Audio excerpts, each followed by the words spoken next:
qui est intéressant, bon, c'est juste de voir un peu la dimension de Nature Découverte, qui est bien plus petite que Mars, et on a plein de choses à apprendre, puisque c'est 1000 salariés. Et c'est surtout cette phrase en fait qui est importante. C'est une vision, c'est une entreprise familiale, hein, donc créée par mes parents il y a 25 ans quasiment. Et la première phrase qu'a écrite mon père, c'est de dire: ce serait notre honneur et donner un but utile à notre vie professionnelle que, tout en enrichissant notre propre connaissance et en faisant une réussite économique, nous arrivions à apporter à la communauté humaine dans laquelle nous vivons une manière de vivre plus qualitative, plus proche de la nature. Et mon père a écrit une charte juste après, que je vais pas présenter, mais qui n'a jamais changé en 25 ans. Et je me souviens très bien d'un livre que j'avais lu qui s'appelait Built to Last, des entreprises qui durent. Et la particularité des entreprises qui durent, c'est que leur charte n'est quasiment jamais modifiée dans leur histoire. Alors, pour revenir sur la question de la fierté, je dirais qu'il y a trois piliers de notre management. Les trois piliers, c'est la fierté par l'engagement, la transparence, et puis la convivialité et la proximité. Donc, qu'on connaît moins, en fait, c'est le projet d'entreprise derrière, parce que c'était un projet à la base qui n'était pas voué à être 85 magasins. C'était vraiment d'essayer d'exprimer l'amour de la nature que ma famille a, essayer de rapprocher l'homme de la nature, mais également de faire un projet. J'aime bien tout à l'heure on a dit en fait on ne monte pas une société. C'était un vrai projet qui était de faire redécouvrir la nature à des urbains. Et nous l'avons fait au travers de nos clients, mais là je vais parler beaucoup de ce qui se passe au niveau de nos équipes, nos associés. La fierté par l'engagement, c'est, vous voyez quelques photos ici, c'est déjà l'existence de 2 fondations que nous avons, et les gens en sont très très fiers. C'est une fondation, enfin 2 fondations qui existent. Une, pardon, existe depuis 20 ans, puis une autre existe depuis 5 ans. Et depuis l'existence de l'entreprise, on a toute la contribution de notre travail a permis de redonner 14 millions d'euros pour à peu près 1900 projets, donc depuis un bon moment. Et ce sont des projets que nous finançons au travers d'associations qui recherchent très régulièrement des financements pour la biodiversité, pour l'éducation. Et tous ces projets sont votés par nos équipes. Donc ce sont elles qui vont apporter le projet, qui vont essayer de le faire voter par un collège de scientifiques. Et puis parfois ça marche pas. Et puis lorsqu'elles reviennent dans leur magasin ou à leur poste de travail, elles vont appeler l'association en lui disant: j'ai réussi à faire voter ton projet pour 3, 4, 5, 10 000 euros.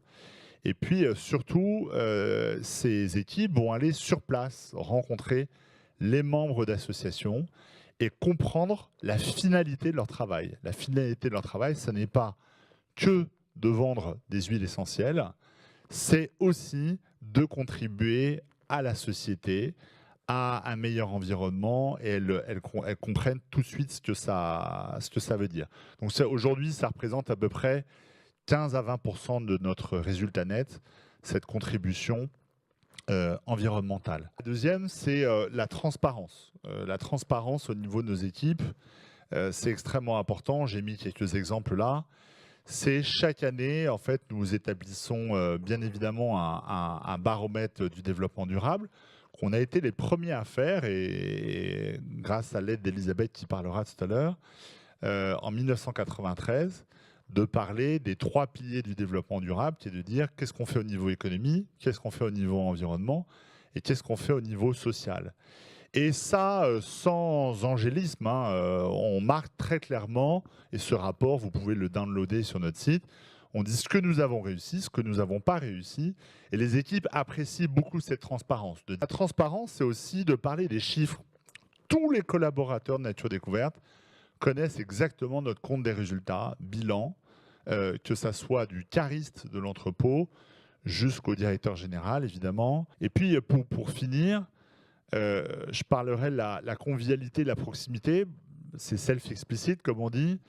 La convivialité, on aime bien le dicton des Américains qui est work hard, mais aussi play hard. On est une entreprise, certes de 1000 personnes, mais on a toujours cherché à faire ces moments de convivialité entre nous. Je crois que quand on dit qu'on est une entreprise familiale, ça n'est pas qu'une histoire de capital. C'est aussi une histoire de personnes avec lesquelles on travaille depuis un bon moment. Je disais tout à l'heure que plus la moitié de nos équipes sont là depuis plus de 5 ans. On voit qu'en 25 ans, finalement, on n'a finalement pas eu ou peu de friction sociale dans l'entreprise, malgré les aléas.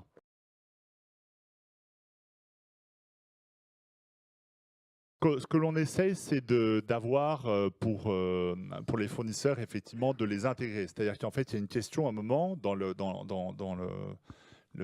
board qu'on a fait là, qui était de se dire, est-ce que, en fait, existe-t-il une différence entre les salariés et les sous-traitants de notre entreprise? Le salarié est-il un sous-traitant? Aujourd'hui, c'est une vraie question. Et pour nous sous-traitants, jusqu'où doit aller notre responsabilité? Il est évident que nous, on ne peut pas se proclamer entreprise vertueuse, même si, encore une fois, on a beaucoup de progrès à faire, alors qu'on a sous-traité de nombreuses choses au niveau environnemental ou social. On ne peut pas se dire à un moment, bah non, ça, ce n'est pas notre entreprise, ça ne nous concerne pas. Donc la réponse est oui. Il y a, par exemple, pour les fournisseurs, une charte, et on leur demande de s'auditer par rapport à cette charte, de manière à ce que socialement et environnementalement, ils soient cohérents par rapport à nous. Et le dernier point qui est économique, qui est non négligeable, de nombreux fournisseurs font plus de 50% de leur chiffre d'affaires avec nous, donc commencent à être économiquement dépendants de nous. Et donc nous avons aussi un devoir de nous intéresser quand même ou de les aider à faire que leur stratégie soit durable. D'accord. Et une réponse encore plus courte, est-ce que ces engagements que tu viens de dire là pour tes salariés, est-ce que c'est un pacte signé à l'embauche ou est-ce que c'est une conversation entre hommes? Alors toutes les personnes en fait qui rentrent chez Nature Découverte ont un contrat de travail et ont les valeurs managériales à signer. Hein, donc on ne peut pas rentrer chez Nature Découverte sans signer ces valeurs.